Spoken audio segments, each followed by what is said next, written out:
Hello everyone, welcome to my cooking blog. आज मु आपण मान सहित पणस बरार रेसिपी शेयर करी। सबुथर परी एथर भी मुझे कहबी यह बनैबा बहुत इजी। मुझे फर्स्ट टाइम पे ट्राए करी। विश्वास करें बहुत टेस्टी होता और बहुत सॉफ्ट होता। यह बरा बनैबा मु किछि चाउल को भल करके धोईकी 5 ରୁ 6 घंटा बतुरिया छाड़ देइथिली। 5 ରୁ 6 घंटा हो गलानी। एबे आमे चाउल को गोटे पाछिया को छाणी नबा जहाद्वारा से एक्स्ट्रा पानी बाहरी जीवो। आमे ताको एमिति 10 ରୁ 15 मिनिट रखिबा पानी गड़िया पई।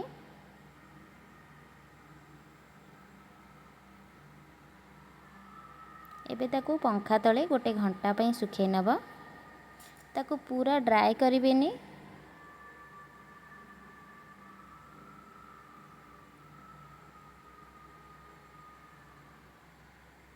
एठी मु चाउल को खेलेकी सुखे दोची गोटे टाउल ऑफरे।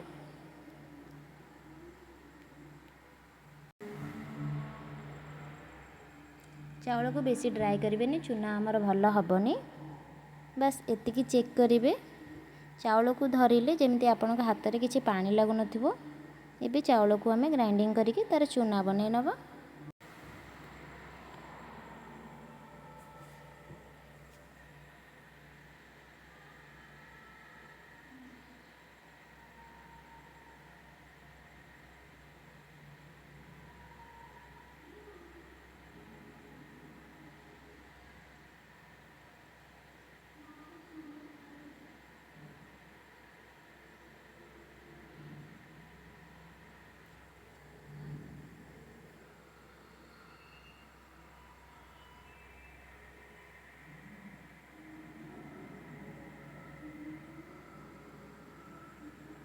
एठी मु चाउल को ग्राइंडिंग करके नहीं आसली।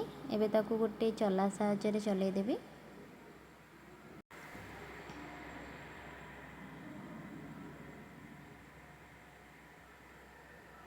एबे किछि चीनी को मध्य ग्राइंडिंग करके तार पाउडर बनै दबा।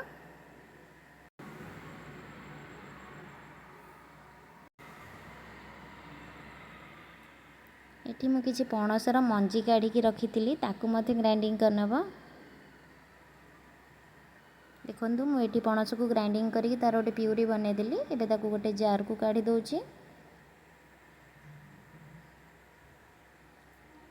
एबे सेथिरे 2 चम्मच चीनी दबा। मीठा कम बेसी आपण करिपरिबे।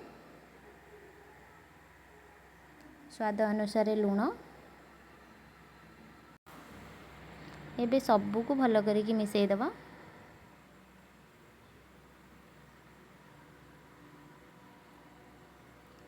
एबे सेथिरे अल्प अल्प करके चाउल चूना को देबा।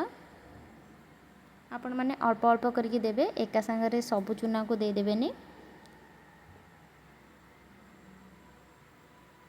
एमिति अल्प अल्प करी सबू चूना को पणस प्यूरी संगे मिसई दबा।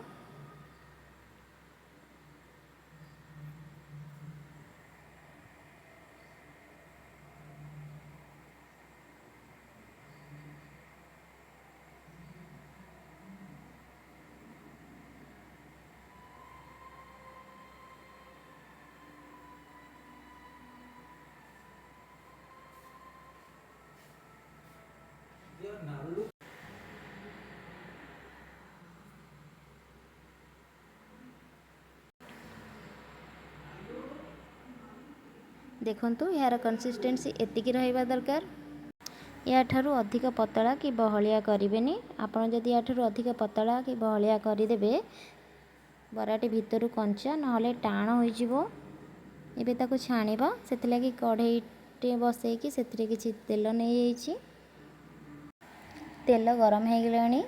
एबे सेथिरे बरा गुडी को छाणिया पई दे दबा। छाणीला बेले गैस रो फ्लेम को आपण मीडियम ही रखिबे। हाई बिल्कुल भी करेंगे ना बरा गुड़िक ऊपर हो किंतु भितर कंचा रहिबो। ताको एपट सेपट करके सबु पटरू गोल्डन ब्राउन है जाए छाणी नबा। मुझे सबू बरा गुड़ी को छाणी नहीं।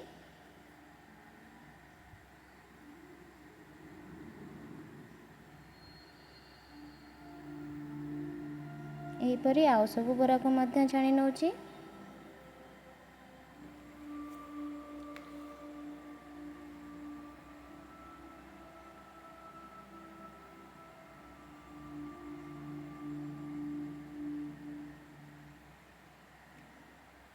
ରେଡ଼ି ହେଇଗଲା ଆମର ପଣସ ବରା। ଯଦି ଆପଣମାନଙ୍କୁ ମୋ ରେସିପି ଭଲ ଲାଗିଲା ତାହେଲେ ମୋ ଚ୍ୟାନେଲକୁ ସବସ୍କ୍ରାଇବ୍ କରିଦେବେ।